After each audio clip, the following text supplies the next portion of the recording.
नमस्कार। 2024 के संग्राम नाम के इस खास कार्यक्रम में आपका स्वागत है। मैं हूं प्रखर श्रीवास्तव।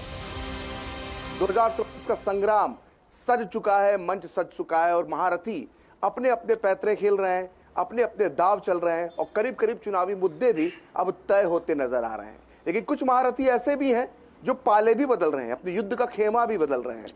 लेकिन हम पहुंचे हुए उस धरती पर, उस रणभूमि पर जिससे भारत की राजनीति की दशा और दिशा तय होती है। दिल्ली की सत्ता का रास्ता इस राज्य से होकर जाता है और उस राज्य का नाम है उत्तर प्रदेश और उसकी राजधानी है लखनऊ, जहां पर हम इस वक्त मौजूद हैं।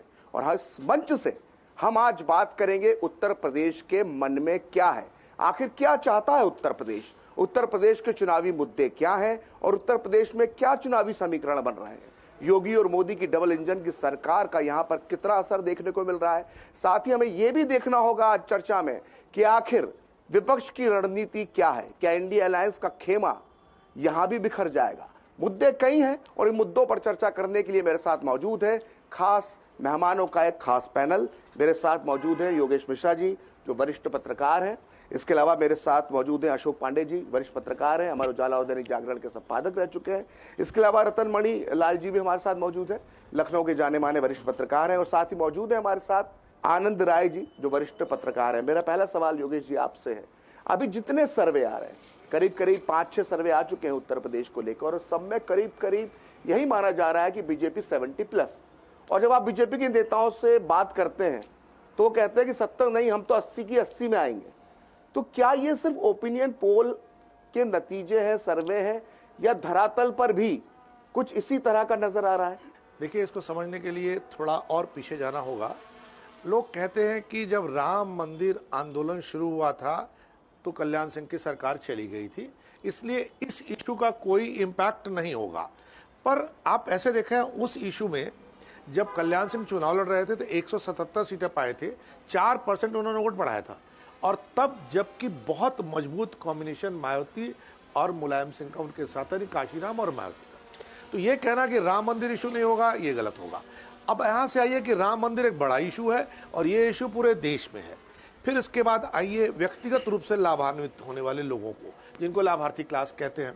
फिर आप क्लास जो कास्ट पॉलिटिक्स कर रही हैं पॉलिटिकल पार्टियां, उसमें राजभर आज की तारीख में बीजेपी में है, निषाद बीजेपी में है, अखिलेश यादव के साथ वो खुद हैं और अब आरएलडी भी उनके साथ नहीं है। बिल्कुल, जो दल अपना दिल बदल रहे हैं, पाला बदल रहे हैं, उनके नेताओं को हम लोग यहाँ मौसम विज्ञानी मानते हैं। और ये जो मौसम विज्ञानी जब मौसम समझ करके बदलाव कर रहे हैं तो देखिए कुछ न कुछ ये भी पढ़ रहे हैं। तीसरी चीज कि आखिर लड़ेगा कौन। आप तो डबल इंजन सरकार की बात कहते हैं, मैं तो ये मान के चल रहा हूं कि सिंगल इंजन सरकार से भी ये लड़ने की स्थिति में नहीं है। कास्ट कॉम्बिनेशन से देखिए, ओबीसी आज की तारीख में बीजेपी के साथ है, मोस्ट ओबीसी बीजेपी के साथ, तो थोड़ा थोड़ा छोटे छोटे दलों में जो दल आज बीजेपी के साथ है उनसे उनके साथ है। फिर आप आ जाइए, forward class in block BJP के साथ है। इशू चाहे जो हो, अलग अलग आप एक्सप्लेन कर सकते हैं, कुछ राम मंदिर कह सकते हैं, कुछ कह सकते हैं मोदी है, कुछ कह सकते हैं ट्रेडिशनल वोटर है।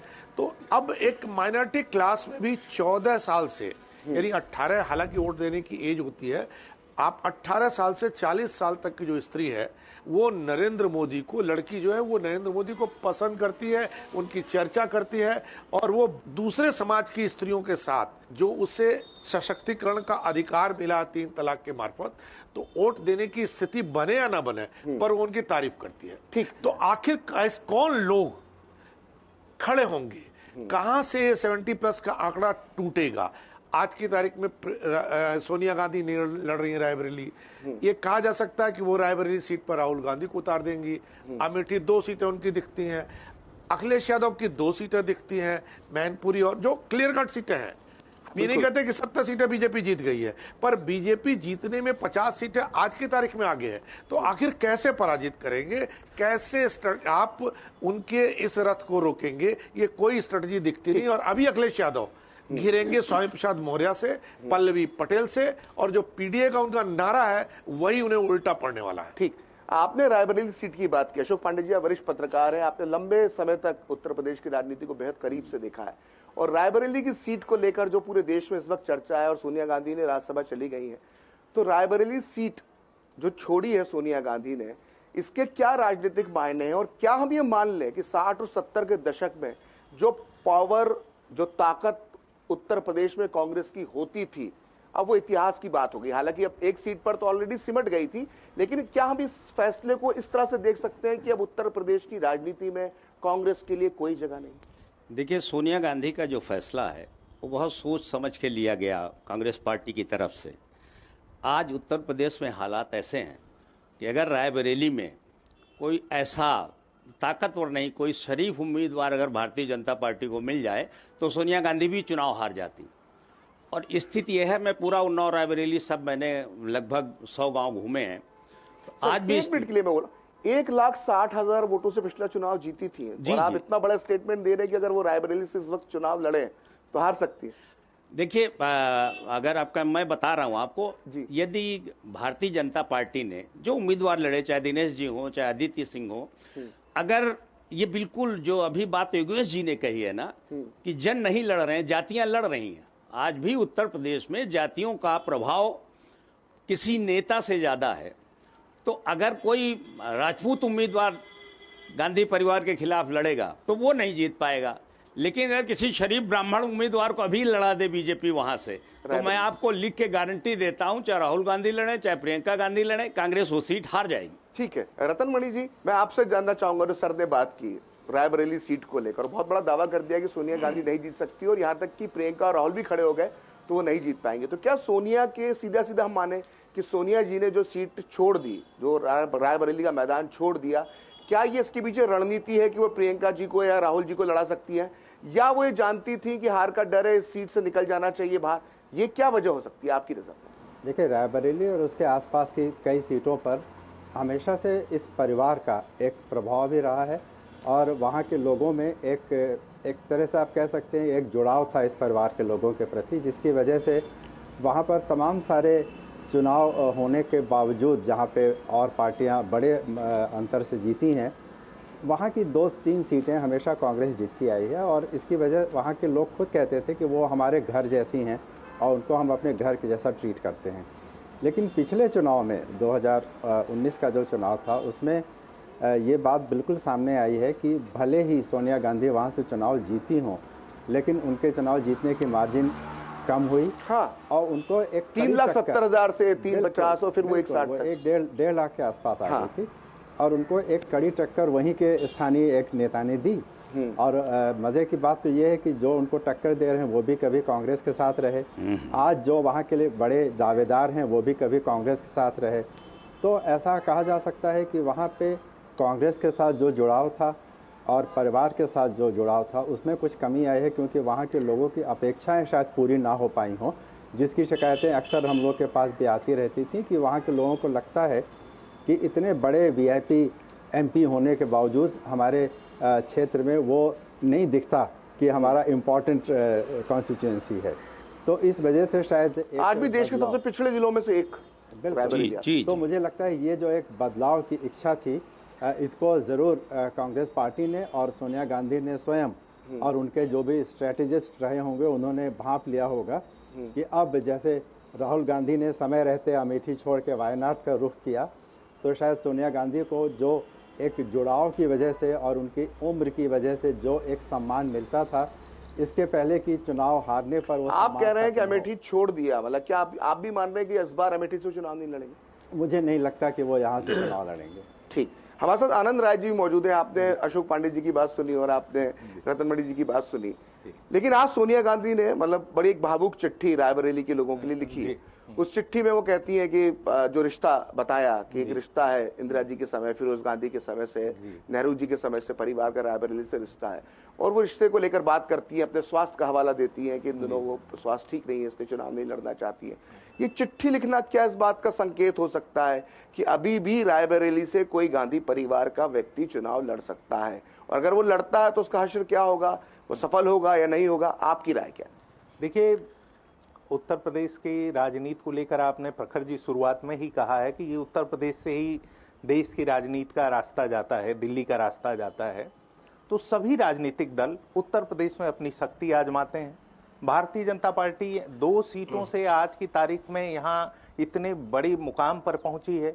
और भारतीय जनता पार्टी ने उत्तर प्रदेश में, डॉक्टर योगेश मिश्रा जी ने अभी बताया कि उत्तर प्रदेश में भारतीय जनता पार्टी ने अपने को बहुत मजबूत किया है। उत्तर प्रदेश में भारतीय जनता पार्टी मजबूत करने के साथ साथ जो बड़े किले हैं, सारे किलों पर निशाना साधा। आजमगढ़ में उपचुनाव में अखिलेश यादव के इस्तीफे के बाद आजमगढ़ में समाजवादी पार्टी को हराया। रामपुर जो बहुत बड़ा किला था, आजम खान साहब वहां चुनाव लड़े थे, जीते थे, आजम खान को धराशायी किया। और अमेठी में तो 2019 के लोकसभा चुनाव में ही राहुल गांधी को परास्त कर दिया था। तो यहां तक कि 2014 में ही ऐसा बिगुल बजा था कि राहुल गांधी अपने को बहुत वहां किले में घिरा हुआ महसूस कर रहे थे। और 2019 में नतीजा भी ऐसा आया कि राहुल गांधी चुनाव हार गए। और चुनाव हार ही नहीं गए, उस किले में घिरे होने के नाते ही केवल अमेठी से ही नहीं लड़े, वो वायनाड से भी लड़े। उनके मन में कहीं ना कहीं संशय था, कहीं ना कहीं ये खतरा था। उन्हें लग रहा था कि अमेठी की जनता इस बार उसकी कसौटी पर हम खरे नहीं उतर रहे। जहां तक सोनिया गांधी के रायबरेली की बात है, तो रायबरेली में वो आश्वस्त तो रही हैं, लेकिन अब एक तो उनका स्वास्थ्य साथ नहीं दे रहा है और रायबरेली के लोगों से उनका पता नहीं कब की आई हैं, एक रैली हुई 4 या 5 बार शायद। हाँ, तो फिर उनके आने जाने का भी सिलसिला कम हुआ। दूसरे, आपने जो सवाल किया कि कोई उनके भावुक पत्र और उसके बाद क्या उम्मीदें तलाश रही हैं, तो उत्तर प्रदेश में तो उम्मीद तलाशने के लिए आज भी कांग्रेस के पास वही 2 गढ़ बस बचे हैं, अमेठी और रायबरेली। तो अगर कांग्रेस को उत्तर प्रदेश में अपने को जीवित रखना है और अपने को उम्मीद एक जगानी है और कहीं दिखता है, तो अमेठी और रायबरेली है। और निश्चित तौर पर जैसा संकेत मिल रहा है कि प्रियंका गांधी को अमेठी से चुनाव लड़ाया जा सकता है, पर यह भी अभी आचार्य प्रमोद कृष्णम जल्दी कांग्रेस छोड़े हैं। उन्होंने आरोप लगाया कि राहुल गांधी खुद ही नहीं बर्दाश्त कर रहे हैं अपनी बहन को। तो कांग्रेस के नेता भी जिस तरह से जा रहे हैं, और उनके जो महाराष्ट्र के पूर्व मुख्यमंत्री अशोक चौहान गए और यहाँ आए तो राज्यसभा में चले गए। तो योगेश जी ने वो कहा कि जो अवसरवाद का खेल चल रहा है, तो अवसरवाद के खेल में भी लोगों को, जो विपक्षी दल हैं, उनको संभावनाएं सिर्फ भारतीय जनता पार्टी में दिख रही हैं।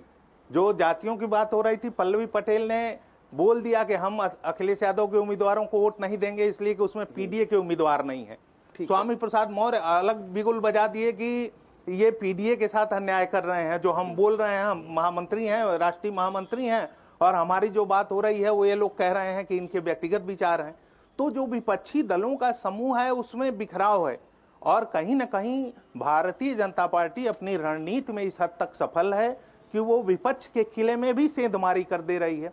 जो राष्ट्रीय लोकदल के जयंत चौधरी, अखिलेश के जो बहुत मजबूत साझेदार थे, जैसे वो नीतीश कुमार बिहार में कह रहे थे कि मैं कभी नहीं जाऊंगा, भाजपा में चले आए, तो उसी तरह से उत्तर प्रदेश में भी ऐसी बहुत सारी परिस्थितियां बन रही हैं।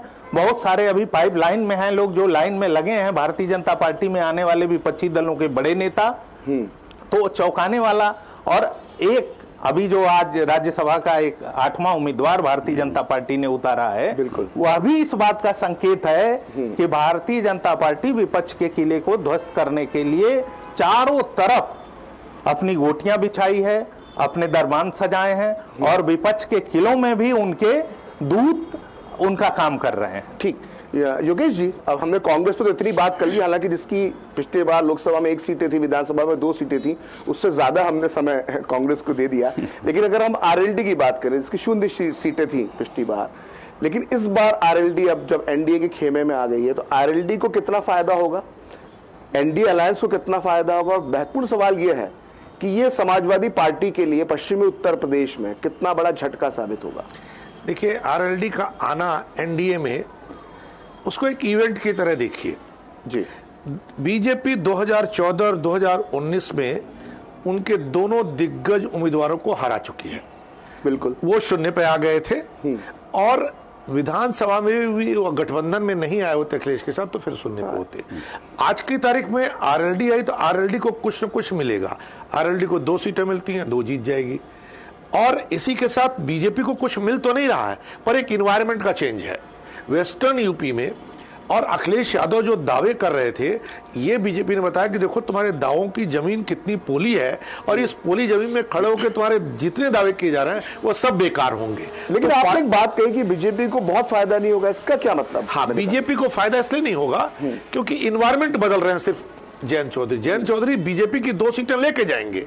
बीजेपी उनकी 2 सीटें जीत रही थी, वो मथुरा में लड़ते थे, 2.5 लाख से हारे, वो बागपत हारे, ये उनकी सीटें थी। और आज की तारीख में जाट लोअर लेवल पर बीजेपी के साथ है। आप जिला पंचायत अध्यक्ष देख लीजिए, सदस्य देख लीजिए, जाटों की संख्या आरएलडी से ज्यादा है। पिछली बार भी जो आरएलडी का इकलौता एमएलए था वो बीजेपी में आ गया था, तो कुछ सोच क्या होगा।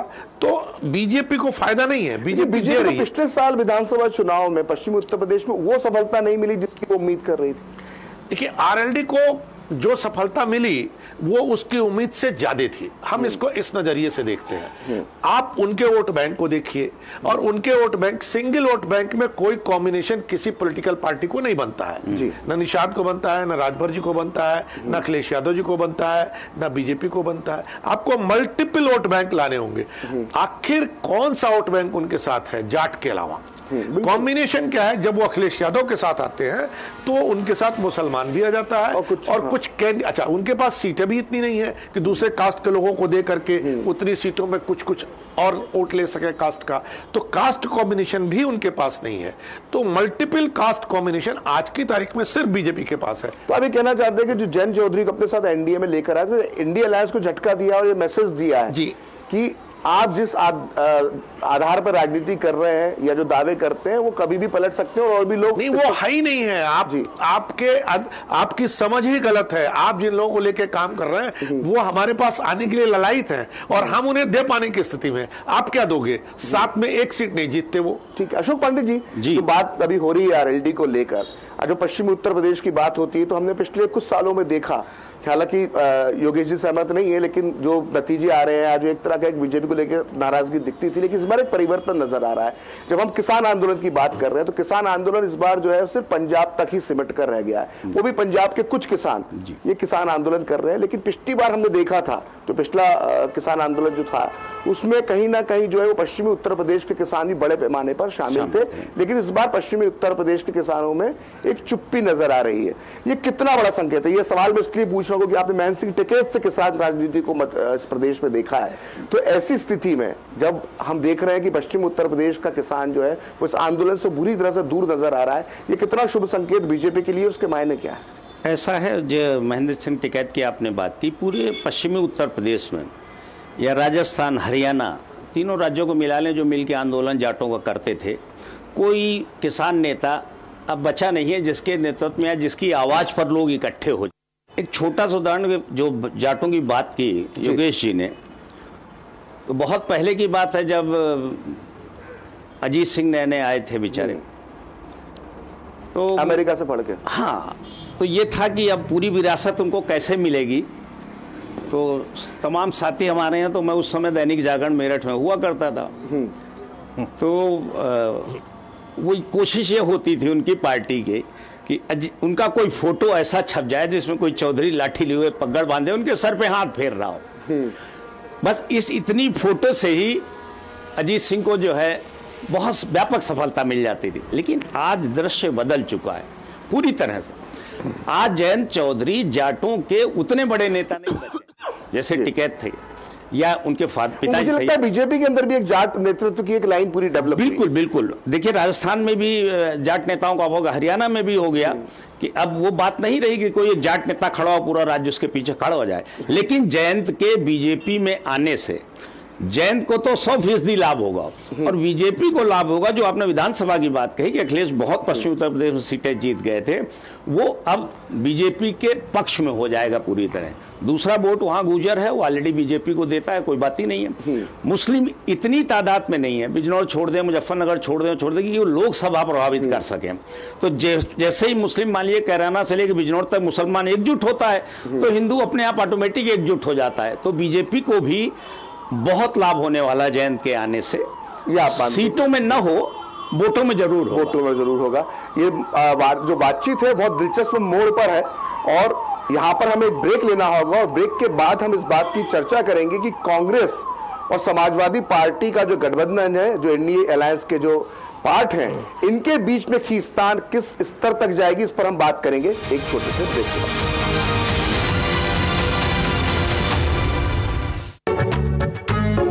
जब दांत खाज की खुजली पे ना हो काबू तो उसे गमछे से नहीं छुपाते बाबू, तो फिर उसे भगाए कैसे? जालिम लोशन लगाकर दांत खाज की खुजली एक्जिमा जड़ से निकाले। अभी खरीदे जालिम लोशन। मौसम को अपने पैशन के बीच जो नहीं आने देते, मैं उनका फैन। मेरी तरह एसबीआई भी आपका फैन है, इसलिए एसबीआई आपके लिए थोड़ी एक्स्ट्रा मेहनत करता है। तो excellent customer service, assistance to MSMEs और टेक्नोलॉजी ड्रिवन बैंकिंग सॉल्यूशंस। घर छोड़ दो, एसबीआई बदल रहा है क्योंकि हम एक बदलते देश के फैन हैं। एसबीआई, देश का फैन।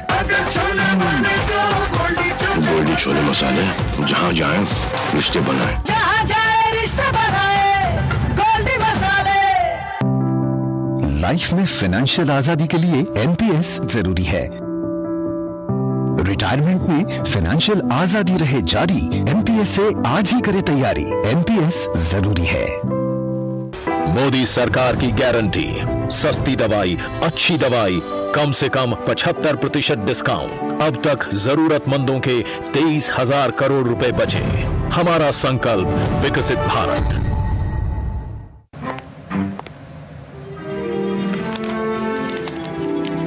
इतनी जल्दी पैसे डबल? ओ, जमा करोगे तो फिर भुगतोगे। क्या लो, ऐसी लुभाने वाली स्कीम में पैसे जमा करना यानी धोखे की संभावना। इसलिए पहले पूरी जांच, उसके बाद पैसे जमा, नहीं तो आपके पैसे हो जाएंगे। अब यह कहता है जानकार बनिए, सतर्क रहिए।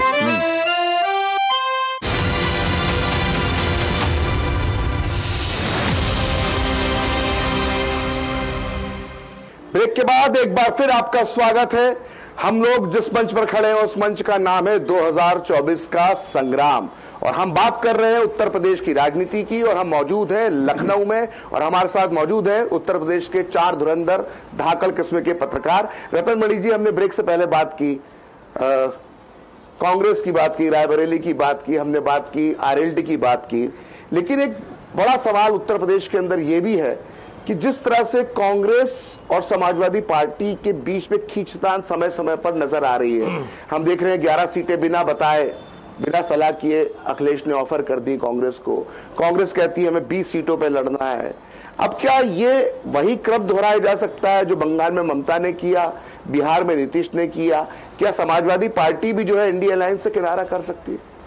देखिए, उत्तर प्रदेश की राजनीति में जिस तरह से दो एक क्षेत्र हैं, दो ध्रुव हैं, तो उसमें एक पर तो भारतीय जनता पार्टी पूरी तरह से हावी है, जो दूसरा गैर भाजपा वाला एरिया है, उसी एरिया में 3 या 4 या 5 या न जाने कितनी पार्टियों को अपनी जगह तलाशनी पड़ती है।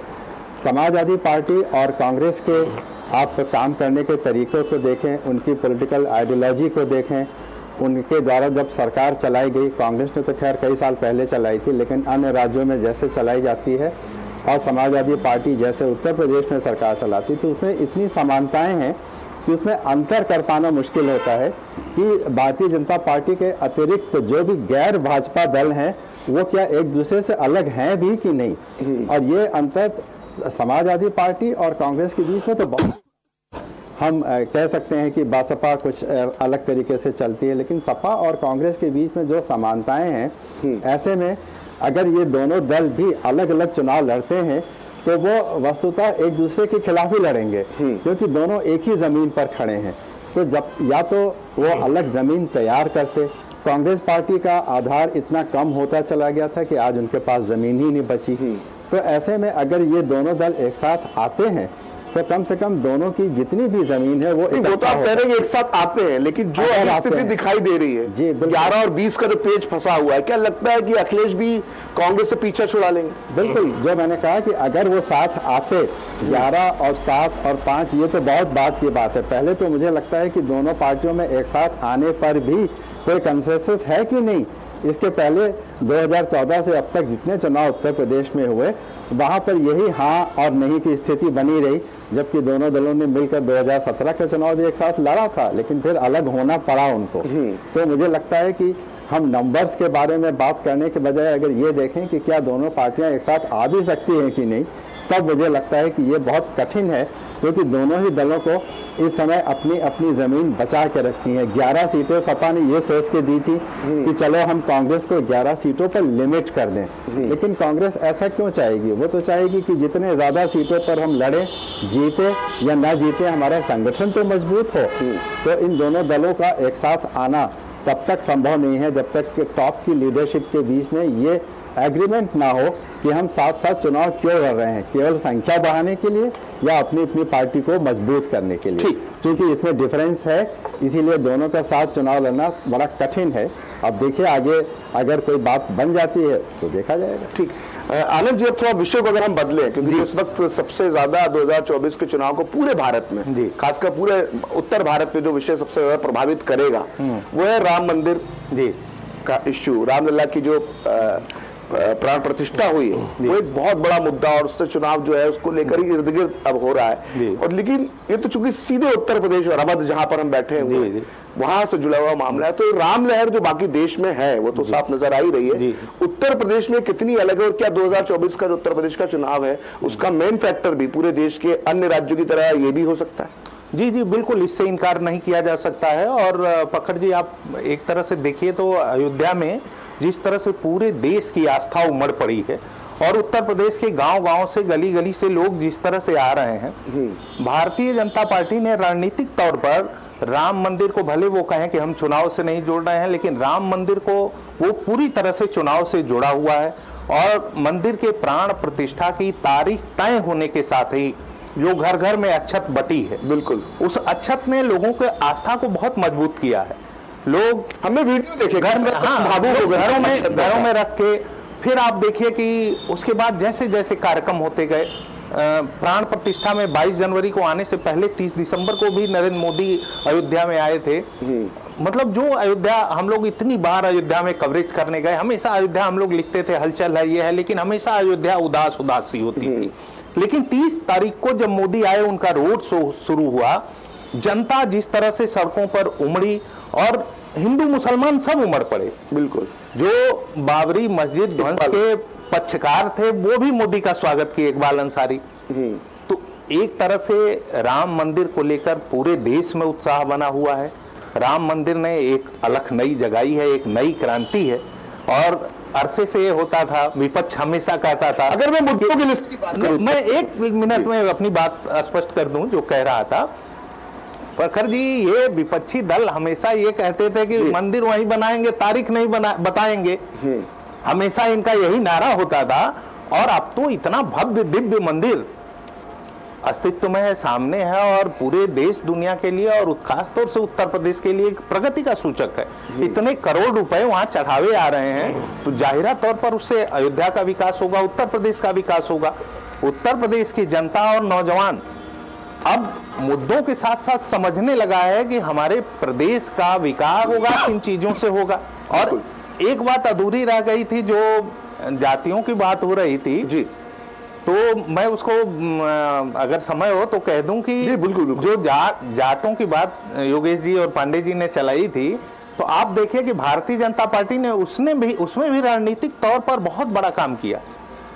सत्यपाल मलिक ने जितना डैमेज कंट्रोल किया, धनखड़ साहब को उपराष्ट्रपति बनाने के बाद भारतीय जनता पार्टी ने जाट समाज में एक बड़ा संदेश दिया कि उनके बीच में, भारतीय जनता पार्टी के पास उनके समाज को देने के लिए बहुत कुछ है। ठीक है योगेश जी, जो भाई राम लला की जो प्राण प्रतिष्ठा हुई है उसे लेकर लगातार हमने अभी चर्चा की, तो मैं आपसे जानना चाहता हूं कि जो विपक्षी पार्टियों का रुख था प्राण प्रतिष्ठा के दौरान, हमने देखा कि कांग्रेस ने तो पूरी तरह से मना ही कर दिया। अखिलेश जी की भी अलग अलग बयान आया, बुलाएंगे तो जाऊंगा, फिर जब आया तो बोला ये कौन होते हैं बुलाने वाले, फिर तीसरी बार तीसरा रुख सामने आता है, फिर आता है हम 22 तारीख को क्यों जाए, हम तो बाद में भी चले जाएंगे। तो क्या इससे भी नुकसान होता है, क्या इससे भी जो वोटर होता है उसको प्रभाव पड़ता है उसके ऊपर? देखिए, विपक्ष पता नहीं क्यों 2014 के बाद जो पॉलिटिकल यू टर्न हुआ है, जो एक नई पिच पॉलिटिक्स की बनी है, उसको समझने में लगातार नाकामयाब हो रहा है। रीजनल पार्टियां तो थोड़ा बहुत समझ भी पा रही हैं, पर नेशनल पार्टी जिसे कांग्रेस कहते हैं उसको तो समझ में नहीं आ रहा है। नरेंद्र मोदी ने 2014 में जब उनकी इमरजेंस होती है तो पूरे पॉलिटिक्स को तुष्टीकरण जो शब्द था ना, उसे यू टर्न किया और उन्होंने कहा कि अब तुष्टीकरण होगा तो किसका होगा, मेजॉरिटी का होगा, माइनॉरिटी का नहीं होगा। कहा नहीं, उन्होंने एक स्टाइल की पॉलिटिक्स की नई पिच तैयार की। अब अगर किसी भी आदमी को नरेंद्र मोदी से लड़ना है, बीजेपी से लड़ना है, तो उन्हें उस पिच पर, मेजॉरिटी पिच पर जाना होगा। आप मेजॉरिटी पिच पे जा ही नहीं रहे हैं, तो आप चाहे राम मंदिर जाइए मत जाइए, आप बड़ा सा त्रिपुंड लगा लेते हैं, आप योगोपवीत धारण कर लेते हैं, आप धर्म की पॉलिटिक्स कर रहे हैं पर धर्म की पॉलिटिक्स को एक्सेप्ट नहीं कर रहे हैं। ये आपका कंफ्यूजन है। और अगर कोई ये कहता है कि भारतीय जनता पार्टी ने राम मंदिर पॉलिटिक्स शुरू की, तो उनके लिए एक जानकारी की बात मैं बता देता हूं। गोविंद बल्लभ पंत जी यहां पर तब प्रधानमंत्री थे, बाद में मुख्यमंत्री कहते थे, प्रीमियर, तब बाद में मुख्यमंत्री हुए। नरेंद्र देव जी कांग्रेस सोशलिस्ट पार्टी से जीते थे, 13 लोग ने इस्तीफा दे दिया क्योंकि उन्होंने कांग्रेस का साथ छोड़ दिया। बाई इलेक्शन हुआ फैजाबाद में, बाई इलेक्शन हुआ, एमएलए का इलेक्शन था, बाबा राघव दास जी को लड़ाया गया और बाबा राघव दास जी को लड़ाने की सहमति नेहरू जी ने दी। और सुनिए उसमें इशू क्या था, कांग्रेस के लोग एक एक घर जाते थे, तुलसी का पत्ता और गंगा जल लेके हाथ में देते थे और कहते थे संकल्प लीजिए कि आप बाबा राघव दास को वोट देंगे, और क्योंकि बाबा राघव दास ही राम मंदिर को बनवा सकते हैं और इससे मुक्ति दिला सकते हैं। शुरुआत कांग्रेस ने करी और ये कांग्रेस ने किया। और सुनिए, इतना ही नहीं, कांग्रेस का आखिर राजीव गांधी ने शिलान्यास कराया। तो आखिर क्या वजह है कि जो काम आप कर रहे हैं उसे एक्सेप्ट करने में आपको दिक्कत है? और नई पिच पर जब तक आप नहीं आओगे, चाहे कोई पॉलिटिकल पार्टी है, वो अब लीड नहीं करेगी।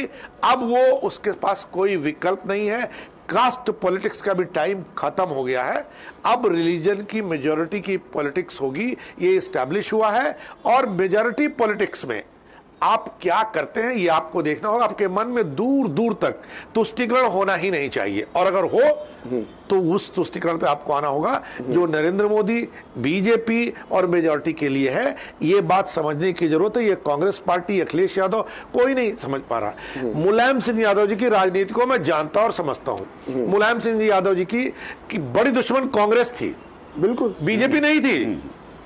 बीजेपी के तो बहुत करीब थे, कांग्रेस पार्टी के खिलाफ थे। आज अखिलेश यादव अपनी पार्टी को कांग्रेस के साथ लड़ रहे हैं, यानी उनकी पॉलिटिकल समझ, उनकी सिद्धांत तो अब कहां जा रहे हैं। तो अभी जो सिचुएशन है इसमें राम मंदिर पे जितना निगेशन नहीं उनका होगा, नकारात्मक बयान आएंगे, ये इतने जनता के लिए खलनायक के तौर पर स्थापित होंगे, प्रतिनायक भी नहीं मैं कह सकता। तो ये इनकी दिक्कत है, ये इन्हें समझना चाहिए, और इसे नहीं समझेंगे तो नतीजे अभी 2024 में जनता इन्हें बता देगी। ठीक है सर, मैं आपसे जानना चाहूंगा अशोक जी कि क्योंकि अभी तक हमने इतनी चर्चा कर ली और हम उत्तर प्रदेश में है, लखनऊ में, और योगी जी की अभी तक बातचीत हमारी उस तरह से शुरू नहीं हुई है, और वो करना तो अगर है तो उसके बिना तो चर्चा अधूरी है। बाकी राज्यों में हम देखते हैं जब प्रधानमंत्री नरेंद्र मोदी चुनाव प्रचार करने जाते हैं तो ऐसा लगता है कि वही एक अकेला चेहरा है उस राज्य में, और वो अकेले दम पर जो है वो चुनाव लड़ते हैं। लेकिन यूपी के अंदर उन्हें एक साथ मिलता है, क्योंकि ये सही में डबल इंजन की सरकार जो पूरे भारत में कहीं नजर आती है। और डबल इंजन से मेरा मतलब सिर्फ योजनाएं नहीं है, वो लाभार्थियों को लाभ पहुंचाने वाली योजनाएं नहीं है, बल्कि इलेक्शन कैंपेन में जो नजर आता है कि एक तो मोदी जी जैसा चेहरा जो पूरे देश में असर रखता है, और उतना ही मजबूत चेहरा उस राज्य के अंदर योगी जी उन्हें मिल जाते हैं। तो ये जो कॉम्बिनेशन बनता है, ये विपक्ष के लिए कितने बड़ी खतरे की घंटी बन चुका है। मतलब खतरे की घंटी तो मतलब था शुरुआत में, कितना बड़ा खतरा है सच्चाई में बन चुका है। और इस कॉम्बिनेशन को लेकर आप क्या कहेंगे? देखिए, जैसे आजकल मोदी चला रहे नहीं, मोदी गारंटी है, बहुत चल रहा है। वैसे गांव पहले चलता था, बनिए के यहाँ दुकान में आप लेने जाओ तो कहता ले जाओ, बिल्कुल हमारी गारंटी है, वापस कर देना, ये गांव के भाव। तो जिस तरह मोदी जी गारंटी बता रहे हैं हम इस देश के, उसी तरह योगी जी इस उत्तर प्रदेश का भरोसा है। अच्छा, हम लोगों ने तमाम सरकारें देखी, जैसे मायावती बहुत सख्त मुख्यमंत्री थी और लॉ एंड ऑर्डर पे उनका बहुत ध्यान था, लेकिन योगी के चेहरे से ही जो लॉ एंड ऑर्डर कंट्रोल हो गया यूपी में, वो काबिल तारीफ है। एक छोटा सा किस्सा, जैसे अभी मोदी जी ने, आपने कहा ना कि वो जाके जिस राज्य में जाते हैं वो वही क्षेत्रीय छत्रपों को हटा देते हैं, अपनी पार्टी के भी। हाँ। इस बार उन्होंने इन तीनों राज्यों में यही किया, जहां सारे मीडिया हाउसेज और सब सारे चैनल्स कह रहे थे कि भाई छत्तीसगढ़ है, मध्य प्रदेश है, कांग्रेस सरकार बनने वाली। मोदी जी ने वहां के रीजनल था, वो जहां जाते हैं वो नई बहू का रूप ले लेते हैं कि हम ही हैं और सब हमको जो है, और वोटर जो है उनको मुंह दिखाई में सत्ता सौंप देता है कि मोदी जी आए उनको दे दो। अच्छा, आपने 3 राज्यों के चुनाव की बात की, तो उसमें से एक राज्य मध्य प्रदेश, जहां पर मोहन यादव जी को मुख्यमंत्री पद का चेहरा बनाया गया, और मोहन यादव जी अभी आजमगढ़ में थे और प्रेस कॉन्फ्रेंस की और वहां का उन्होंने दौरा किया। तो मोहन यादव जब बीजेपी का चेहरा बनते हैं मध्य प्रदेश में, तो क्या उसका थोड़ा सा असर, मैं कहता हूं व्यापक असर तो नहीं, क्या ये थोड़ा सा असर, जातिगत एंगल्स में बात कर रहा हूं, क्या उत्तर प्रदेश में भी दिख सकता है? बिल्कुल 100% ऐसा है। तो गांव में जो अखिलेश के साथ पूरी यादव कम्युनिटी 100% थी, आज उसमें 5-6-7% का घाटा हुआ है मोहन यादव को बनने से। गांव का जो कॉमन आदमी है, जो लखनऊ जिसने देखा नहीं, कानपुर इसने देखा नहीं, वो इस बात से लेके खुश होता कि यार बीजेपी में तो देखो यादवों की पूछ हो लगी। इन्हीं शब्दों में वो बात करते हैं, चाय की दुकान पे, पान की दुकान पे, पंसारी की दुकान पे। तो मोहन यादव को बना के मोदी जी ने कई तीर एक साथ छोड़ दिए हैं कि अब जो यादव कार्यकर्ता बीजेपी के साथ पहले से लगा था, वो 10 गुनी ताकत से लग गया कि कल को हमारा भी नंबर आ सकता। एक छोटा सा इसका उदाहरण दूं, पिछले विधानसभा चुनाव में उन्नाव जनपद में ये था कि 5 सीटें समाजवादी पार्टी जीत ही रही थी, सारे सर्वे, अखबार, टीवी चैनल। मोदी जी ने एक सभा की, सभा उन्नाव में थी, सभा में उन्होंने जो जिला अध्यक्ष था, वही अभी बैकवर्ड क्लास के वो जिला अध्यक्ष थे, उन्होंने उनको राम की प्रतिमा भेंट की। मोदी जी ने सार्वजनिक मंच पर उस आदमी के जो जिला अध्यक्ष है उसके पैर छू लिए और उन्होंने अपने भाषण में कहा कि इन्होंने मुझे राम की प्रतिमा दी, मुझे इनके अंदर राम नजर आ रहे हैं। तो जितना कुर्मी वोट सारी विधानसभाओं का था, ये काम मोदी जी ही कर सकते, कोई दूसरा नहीं। 6 की 6 विधानसभा सीटें, जिसमें 5 हार रहे थे। मैंने एक गांव के 5 हार रही थी भाजपा, 5 सीटें सपा जीते, पहले भी जीते हुए थे, जब 7 थी तब भी उनके पास बहुत सीटें, एक भी सीट सपा नहीं जीत पाई। तो ये काम नरेंद्र मोदी ही कर सकते हैं, कोई दूसरा नहीं। राहुल गांधी, अखिलेश, मायावती ये काम नहीं कर सकती जो मोदी जी कर सकते हैं। आपने लॉ एंड ऑर्डर की बात की, रतन मणि जी, ये 2022 का जो विधानसभा चुनाव था उत्तर प्रदेश में, अनोखा चुनाव था, क्योंकि इसमें सरकारें तो बहुत लॉ एंड ऑर्डर पे हारी हैं चुनाव, लेकिन पहली बार कोई सरकार लॉ एंड ऑर्डर को मुद्दा बनाकर चुनाव जीती। तो क्या 2024 में जो लॉ एंड ऑर्डर को लेकर जबरदस्त सुधार उत्तर प्रदेश में नजर आता है? और ये सिर्फ महसूस होता है, ये जब उत्तर प्रदेश में लोग घूमते हैं तो बाहर के लोग भी महसूस करते हैं कि उत्तर प्रदेश में बदलाव हुआ है। तो ये लॉ एंड ऑर्डर एक बड़ा इश्यू बनकर बीजेपी के पक्ष में जा सकता है, या अन्य कोई योजनाएं भी ऐसी हैं यूपी सरकार की जो कुछ यहाँ पर असर दिखा सकती है? देखिए, law and order Lok Sabha election के लिए उस तरह से तो मुद्दा नहीं बनता, क्योंकि ये बिल्कुल ही स्थानीय बात है। और जब हम लोकसभा चुनाव की बात करते हैं तो हम आमतौर पे प्रदेश सरकार के ऊपर उसका क्या असर होगा वो सोच वोटर्स में नहीं होती है, क्योंकि उनको पता है कि हमारी सरकार तो अभी 2022 में बनी है, 27 तक तो रहना ही है। हाँ, हमारी सरकार को और मजबूती मिलती है अगर केंद्र में भी उसके समर्थन वाली सरकार हो, क्योंकि उत्तर प्रदेश कई राज्यों में है जहाँ पर सेंटर और स्टेट के बीच में टकराव बड़ी बड़ी नई ऊंचाइयों तक गया है, और इसके तमाम सारे उदाहरण हमने पिछले कई सालों में देखे। तो जब दोनों तरफ एक ही तरह की सरकार होती है तो निश्चित तौर पर प्रदेश में काम तेजी से होता है। तो मुझे लगता है लॉ एंड ऑर्डर तो एक पिच है ही, लेकिन सरकार को मजबूती केंद्र के तरफ से भी मिले, ये कहीं ज़्यादा एक मजबूत पिच है।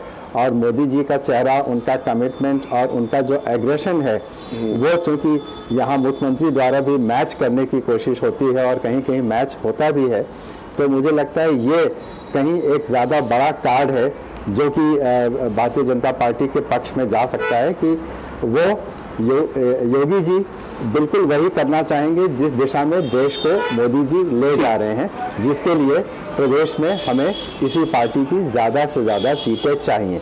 तो ये उनके कैंपेन का एक बड़ा एक रास्ता निकल सकता है। और बाकी जो आपने कहा बिल्कुल सही है कि पिछले इतने सालों में पहली बार कोई सरकार उत्तर प्रदेश में रिपीट हुई, तो इसके पीछे स्पष्ट है कि योगी के काम करने का तरीका एक बड़ा मुद्दा था। ठीक, तो चर्चा बहुत दिलचस्प मोड़ पर है।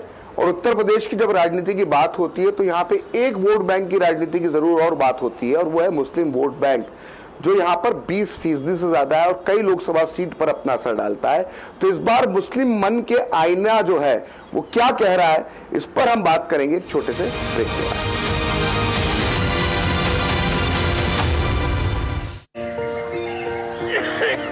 अरे भाई, तुम्हें तो बहुत खांसी आ रही है। चलो, पास में ही आयुष्मान आरोग्य मंदिर है, दिखा दूं। जांच और उपचार दोनों मुफ्त हो जाएगा। और अगर कुछ बड़ा निकल गया तो आयुष्मान कार्ड है ना, 5 लाख तक मुफ्त उपचार कहीं भी कभी भी। मोदी जी की गारंटी है ये। तेरे पापा मेरे सामने ही बनवाए थे कार्ड।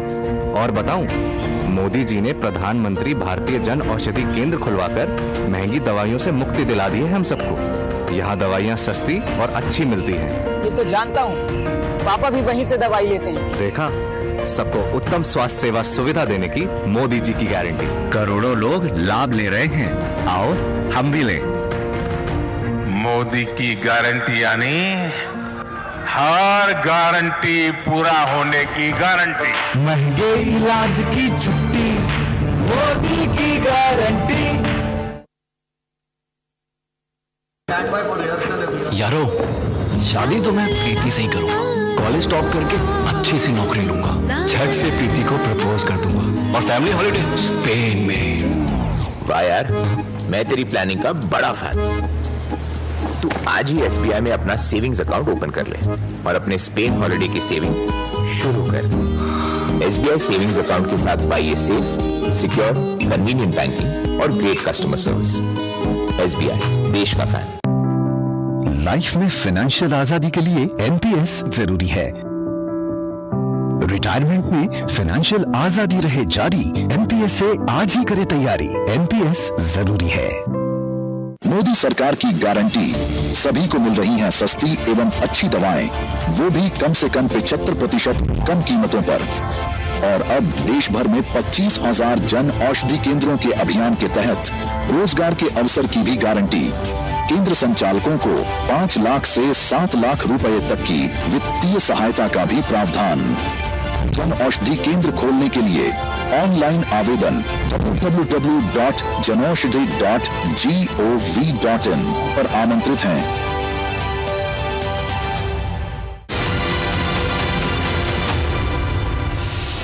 ब्रेक के बाद एक बार फिर आपका 2024 के संग्राम में स्वागत है। और हम मौजूद हैं उत्तर प्रदेश की राजधानी लखनऊ में, जहां से दिल्ली की सत्ता का सफर तय होता है। और मेरे साथ मौजूद है उत्तर प्रदेश के 4 बड़े वरिष्ठ संपादक और पत्रकार, जिनका नाम यहाँ पर है और यहाँ की नब्ज को ये बहुत अच्छे से जानते हैं। और ब्रेक से पहले जब हम बात कर रहे थे तो हमने सभी मुद्दों पे बात की, जातिगत समीकरण पे बात की, क्षेत्रवार बात की, कांग्रेस की बात की, लेकिन एक महत्वपूर्ण विषय जब होता है, जब उत्तर प्रदेश की राजनीति की बात आती है आनंद जी, तो कहीं ना कहीं मुस्लिम वोट बैंक का बहुत जिक्र होता है। और उसकी वजह यह है कि 20% मुस्लिम वोट बैंक, करीब करीब 4 करोड़ मुस्लिम वोटर उत्तर प्रदेश में हैं। और ये पूरे भारत में देखा जाए तो चौथे 5वें नंबर का स्टेट है जहां पे इतना परसेंटेज मुस्लिम वोट बैंक का है। तो इस बार मुस्लिम वोट बैंक जो उत्तर प्रदेश का है, उसके मन में क्या चल रहा है? देखिए, इसमें कोई शक नहीं है कि मुस्लिम वोटर्स बहुत सारा भारतीय जनता पार्टी के प्रति आकर्षित नहीं रहा। लेकिन भारतीय जनता पार्टी संगठन ने इस बार मोदी जी के चेहरे को आगे करके बहुत तरीके से पसमानदा मुसलमानों को और 3 तलाक, महोबा में 2016 में मोदी जी ने 3 तलाक की शुरुआत की थी अपने भाषण में, और वहां से लेकर आज तक धीरे धीरे 3 तलाक मुस्लिम महिलाओं के बीच में बहुत प्रभावी हो गया है, जो मुस्लिम महिलाओं को मोदी जी के प्रति आकर्षित करता है। और पसमानदा मुसलमानों को, जो पिछड़े मुसलमान हैं, उनको आगे लाने के लिए, उनकी दीन दशा सुधारने के लिए, उनको शिक्षा के क्षेत्र में आगे लाने के लिए, रोजगार के क्षेत्र में आगे लाने के लिए डबल इंजन की सरकारों ने काम किया, उनको आकर्षित किया है। और संगठन ने लगातार बूथ स्तर पर अभियान चलाकर, एक दौर होता था जब भारतीय जनता पार्टी के संगठन में जो मुस्लिम बहुल इलाके होते थे वहां बूथ इकाइयां नहीं होती थी। उत्तर प्रदेश में 1.5 लाख से अधिक बूथ थे और भारतीय जनता पार्टी के उन मुस्लिम बहुल इलाकों में बूथों का गठन नहीं हुआ था। आज की तारीख में भारतीय जनता पार्टी का जो अल्पसंख्यक मोर्चा है बहुत मजबूत संगठन है, और जो मुस्लिम बहुल इलाके हैं वहां भी उनके। लेकिन आपने बूथ की बात की तो रामपुर में एक बूथ ऐसा भी है जी जहां बीजेपी के बहुत बड़े मुस्लिम नेता थे और उसी बूथ पर वोट, भारतीय जनता पार्टी के प्रत्याशी को जीत मिली है वहां से। लेकिन जो नकवी जी का जो बूथ था जी, तो उससे उतना वोट नहीं मिला, ये भी तो फैक्ट है। ये नकवी जी और क्या मतलब, ये भारतीय जनता पार्टी ने एक और मैसेज दे दिया है कि मोदी जी के बाद नेता नहीं कोई है कि जिसके नाम पर वोट मिले, वोट मोदी जी के ही नाम पर मिलता है। ठीक है जी, भारतीय जनता पार्टी में कोई और ये दावा नहीं कर सकता है कि मोदी जी के अलावा किसी के नाम पे वोट ट्रांसफर हो रहा हो। मायावती के नाम पे बहुजन समाज पार्टी में हाथी पे वोट जाते हैं, ये दावा किया जा सकता है। अखिलेश यादव समाजवादी पार्टी की साइकिल में यादव वर्ग में वोट जाते हैं, दावा किया जा सकता है। लेकिन भारतीय जनता पार्टी का जो पूरा सामूहिक वोट बैंक है उसमें अगर नाम किसी का लेंगे तो वो मोदी को श्रेय जाता है और सब लोग उसको स्वीकार करते हैं। और पूरी भारतीय जनता पार्टी संगठन, उसमें कोई भी एक भी आदमी ऐसा नहीं है जो ये कहे कि मानने को तैयार ना हो और उससे अन्यथा कहे कि हमारी राय जुदा है, ये नहीं हो सकता है। ठीक है योगेश जी, मतलब जो कहा आनंद जी ने, पसमानदा वोटों की बात कही, अभी तक किसी सर्वे में या जब सैंपलिंग होती है बाद में चुनाव का अध्ययन होता है तो कभी ऐसा बहुत सामने नहीं आया, मतलब जो मुझे लगता है कि पसमानदा वोट कभी बीजेपी में बड़ी मात्रा में गया हो या कुछ ऐसा, मेरा मानना है। और CSDS का जो सर्वे है, जो पिछली बार आफ्टर चुनाव सर्वे किया था यूपी के अंदर 2022 में, उसमें 83% मुस्लिम्स ने समाजवादी पार्टी को वोट दिया था। तो क्या, और ये 1984 के बाद किसी एक पार्टी को उत्तर प्रदेश में अगर इतना ज्यादा मुस्लिम वोट मिला है तो ये 2022 की घटना थी और समाजवादी पार्टी का प्रदर्शन सुधरा भी। तो क्या इस बार भी यही नजर आएगा या इस बार वोट बदल सकता है, कुछ वोटिंग पैटर्न बदल सकता है, या मुस्लिम मन ये मान के चला हुआ है कि हम समाजवादी पार्टी के साथ जाएंगे, या कुछ बदलाव? आनंद जी जो बात कर रहे थे, थोड़ा और उन्हें समय देते शायद वही इसे एक्सप्लेन कर देते। बेसिकली भारतीय जनता पार्टी ने कभी मुस्लिम वोटों के लिए काम ही नहीं किया। मुस्लिम जो लीडर थे इनके, नकवी जी और शहनवाज, ये सिंबॉलिक थे, चेहरे थे, तो इन चेहरों के पास कोई जमीन नहीं थी। इस बीच भारतीय जनता पार्टी ने नरेंद्र मोदी जी के आने के बाद, या यूं कहें कि 3 तलाक की शुरुआत से भारतीय जनता पार्टी ने अप्रत्यक्ष रूप से मुस्लिम मतदाताओं के लिए काम करना शुरू किया। और इसी के साथ साथ जब लाभार्थी क्लास की बात आती है तो उसमें मुस्लिम मतदाता ज्यादा लाभान्वित हैं। अब आप उनके बीच में जाइए तो उनकी महिलाएं तो वोट देना चाहती हैं, वो कहती हैं कि हमें टॉयलेट मिला, हमें राशन मिल रहा है, हमें मकान मिला, लेकिन जो उनका पुरुष संवर्ग है, जो पुरुष है, मेल डोमिनेशन है, दूसरी सारी कम्युनिटी में मेल डोमिनेशन उतना स्ट्रांग नहीं है। तो ये जो मेल डोमिनेशन है वो अभी उन्हें खुल के इंडिपेंडेंट एग्जिस्टेंस में आने नहीं दे रहा है। पर एक मूवमेंट है, एक चर्चा है बीजेपी की तरफ। बीजेपी 2024 में भले ही कोई बड़ा करिश्मा करने में कामयाब न हो, लेकिन यह बात एस्टैब्लिश कर देगी कि बीजेपी यानी नरेंद्र मोदी, उन्होंने उनके लिए भी उसी तरह काम किया, क्योंकि लाभार्थी क्लास बनाने में कोई कास्ट नहीं देखा गया, कुछ भी नहीं देखा गया। उसमें एक उनकी क्राइटेरिया थी, एक क्राइटेरिया थी, इस क्राइटेरिया में अगर कोई आता है फॉर्म भर दे। इसमें एक बड़ा काम और हुआ क्या कि पहले भी लाभार्थी क्लास होते थे। पहले लाभार्थी क्लास में एक बिचौलिया होता था। मोदी जी ने किया क्या, अपनी सरकार में बिचौलिए को बाहर किया। तो बिचौलिए के बाहर करने से उनका जो सबसे बड़ा फायदा हुआ, हर आदमी ये जान गया कि कौन दिला रहा है, नरेंद्र मोदी, कौन दिला रहा है, नरेंद्र मोदी, कौन दिला रहा है, नरेंद्र मोदी। बिचौलिया आया ही नहीं, तो बिचौलिए का कट भी खत्म हो गया।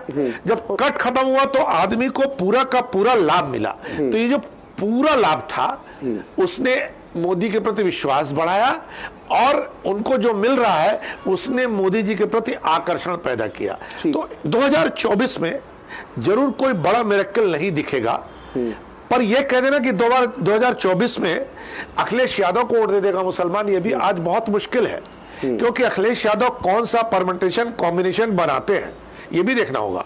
अगर कांग्रेस के साथ चीज, मेरा क्रॉस क्वेश्चन है आपसे कि देखिए लाभार्थी की जो बात करते हैं, हम मानते हैं कि लाभार्थियों की जो संख्या है उसमें मुस्लिम वोट बैंक, मुस्लिम समाज की एक बहुत बड़ी हिस्सेदारी है, लेकिन जब सरकार कोई योजना लेकर आती है तो उसका लाभ तो सभी उठाते हैं। लेकिन क्या जरूरी है कि अगर आप मानते हैं कि हमें बीजेपी को वोट नहीं देना है, इस सरकार को वोट नहीं देना है, तो ऐसा तो नहीं है वो लाभ लेना छोड़ देंगे, उस स्कीम से अपने आप को अलग हट लेंगे।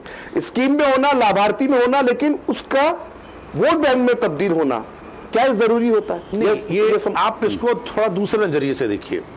नरेंद्र मोदी जब गुजरात में मुख्यमंत्री थे तो ये माना जाता था कि मेजॉरिटी क्लास के लीडर हैं, ये माइनॉरिटी के बारे में इनका कुछ नहीं, ना डेवलपमेंट से इनका माइनॉरिटी का लेना देना है, ना माइनॉरिटी एरिया के बारे में सोचते हैं।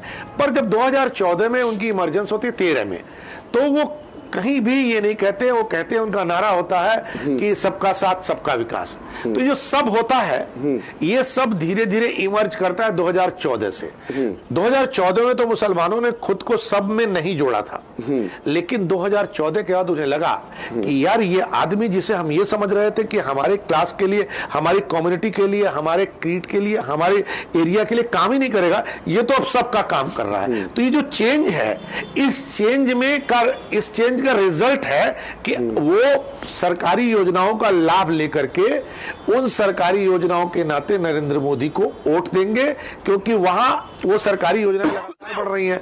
अब 5 राशन फिर बढ़ गया, मकान फिर बढ़ गया, ठीक है, संख्या बढ़ गई, आपका आयुष्मान कार्ड बढ़ गया, तो उन्हें लग रहा है कि ये आदमी अगर रहेगा तो ये आदमी संख्या बढ़ाएगा, हमारा शेयर तो बढ़ेगा ही बढ़ेगा। ये बड़ी बात है। अशोक पांडे जी, राहुल गांधी की न्याय यात्रा अब यूपी में है, तो हम ये मान के चले कि जो पहला उत्साह था, क्योंकि जयंत के बाद ये माना जा रहा है कि कुछ, जब जयंत ने एनडीए में चले गए तो कुछ रास्तों में फेरबदल हो सकता है, कुछ इस यात्रा को शॉर्ट किया जा सकता है, ये खबरें आ रही हैं, ये खबरें अभी पुष्टि नहीं हुई है, लेकिन ये हो सकता है। जब राहुल गांधी की यात्रा, न्याय यात्रा उत्तर प्रदेश में है, तो उसका क्या कोई इम्पैक्ट पड़ेगा या सिर्फ एक ये यात्रा ही साबित होकर रह जाएगी? देखिए, जो बात जिनका ऐसा, राहुल गांधी की न्याय यात्रा का बहुत कम परसेंटेज में उत्तर प्रदेश में खासकर, क्योंकि उत्तर प्रदेश में इस समय, मैं देखिए शहरों की बात नहीं कर सकता, लखनऊ, कानपुर, बनारस, गोरखपुर छोड़ दें, गांव-गांव में जो लहर चल रही है, इस बार मैं आपको बताऊं आधे से ज्यादा बीजेपी उम्मीदवारों को वोट मांगना ही नहीं पड़ेगा। वो वोट न मांगे, कहीं न जाए, फिर भी वो सांसद बन जाएंगे। लेकिन मैं आपसे एक चीज, यहाँ पे एक बहुत अच्छी बात कही है, क्योंकि आपका अनुभव है, मैं ये जानना चाहता हूँ कि कई बार ये होता है कि लहर तो होती है पार्टी की और उसके बड़े नेता की लहर होती है, लेकिन कई बार स्थानीय स्तर पर अपने जनप्रतिनिधि के प्रति भी लोगों के मन में थोड़ी सी खटास होती है, आक्रोश होता है। तो क्या लगता है कि सीटें बदलना भी, कुछ चेहरे बदलना भी जरूरी हो जाता है, भले कितनी भी लहर क्यों ना चल रही है? बहुत बहुत बढ़िया सवाल आपने किया। आप समझिए कम से कम 10 या 12 सांसद जितने हैं उनके, उनमें 10-12 सांसद भाजपा के ऐसे हैं जो अगर इंडिविजुअल के पास सिंबल न हो तो वो सभासद का चुनाव नहीं जीत सकते, लेकिन जब उनको सिंबल मिलता और मोदी का चेहरा होता तो वो 4 लाख, 5 लाख, 6 लाख से जीत जाते हैं। तो जो परिवर्तन की बात चल रही वो इसीलिए चल रही। लेकिन अभी जो जात की बात चल रही थी, किसी का नाम नहीं लूंगा, तो ऐसे कई सांसद जो अपनी जात के दम पर टिके, उन्होंने दिल्ली में जातियों का सम्मेलन बुलाना शुरू कर दिया कि भाई वहां आने लगे लोग, तब जाति का दबाव। लेकिन मोदी जी कम से कम इंदिरा गांधी के जो समय था उसके बाद पहली बार कोई ऐसा प्रधानमंत्री है जो किसी दबाव में नहीं आ रहा, किसी के भी दबाव नहीं आ रहा। और ये जो परिवर्तन होंगे, जो उम्मीदवार बदले जाएंगे, जहां नए उम्मीदवार आएंगे, वहां बीजेपी को बहुत लाभ होगा। जनता को भी लगता है कि यार वो तो बहुत बदमाश था, लेकिन अब ठीक है। मेरे पास थोड़ा समय कम है, तो रतन मणि जी, मैं आपसे एक सवाल पूछना चाहूंगा कि हमने 7 साल में जो योगी सरकार है उसमें कई परिवर्तन हमने यूपी में देखे, खासकर सड़क और बिजली में बहुत अच्छा काम हुआ, चिकित्सा क्षेत्र में भी कहा जा सकता है अच्छा काम हुआ, और लॉ एंड ऑर्डर तो नजर आता ही है। तो क्या इनमें से कौन सा ऐसा मुद्दा है जो लोकसभा चुनाव के अंदर, हालांकि आप कहते हैं कि दोनों को लेकर मुद्दे अलग होते हैं, लेकिन जब फील गुड फैक्टर होता है मतदाता के अंदर और देखता है कि दोनों ही सरकारें जो है वो एक ही पार्टी की हैं, तो क्या इसका भी कुछ लाभ मिलेगा? देखिए, मुझे लगता है सबसे बड़ी चीज़ जो एक डिफरेंस का कारण बन सकती है वो ये कि उत्तर प्रदेश के बारे में जो परसेप्शन था पूरे देश में और बाकी राज्यों में, वो बदलने में ये सरकार थोड़ा कामयाब हुई है। मैं ये तो नहीं कहूँगा पूरी तरह से उसमें कोई परिवर्तन आया है, लेकिन जैसे पिछले 4-5 सालों में मुझे लगता है मेरे अलावा भी कई लोगों का ये अनुभव होगा कि उनके जानने वाले लोग अगर महाराष्ट्र से, मुंबई से, बड़ौदा से या अन्य शहरों से लखनऊ या उत्तर प्रदेश आए हैं तो उन्होंने पाया है कि हाँ, यहाँ पे अब थोड़ा चेंज आया है, चाहे वो बेसिक सुविधाओं में हो, इंफ्रास्ट्रक्चर में हो, काम करने के तरीके में हो, और एक थोड़ा सा एक प्रदेश में एक अपने आप को रेस्ट ऑफ इंडिया के साथ जोड़ने की प्रवृत्ति बनी है। वरना उत्तर प्रदेश में अलग ही तरह का एक कल्चर, अलग ही तरह का स्वभाव, काम करने का तरीका होता था।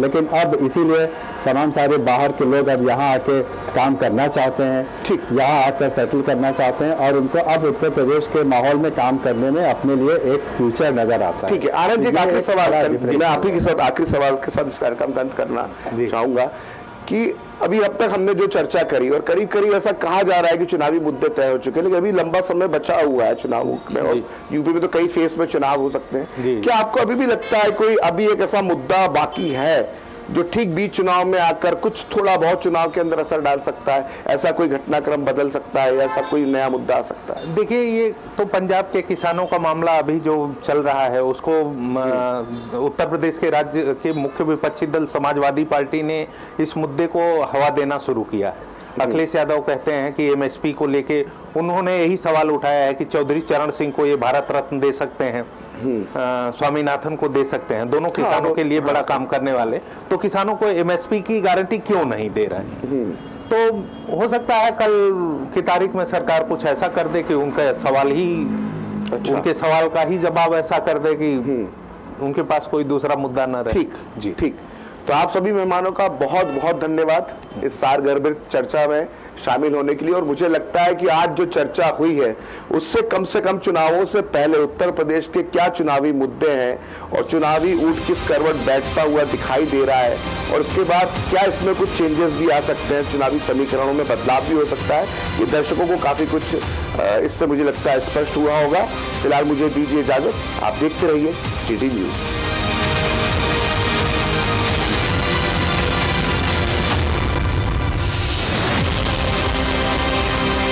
इस कार्यक्रम के प्रायोजक थे वंडर सीमेंट इस्तेमाल कीजिए, फर्क नजर आएगा।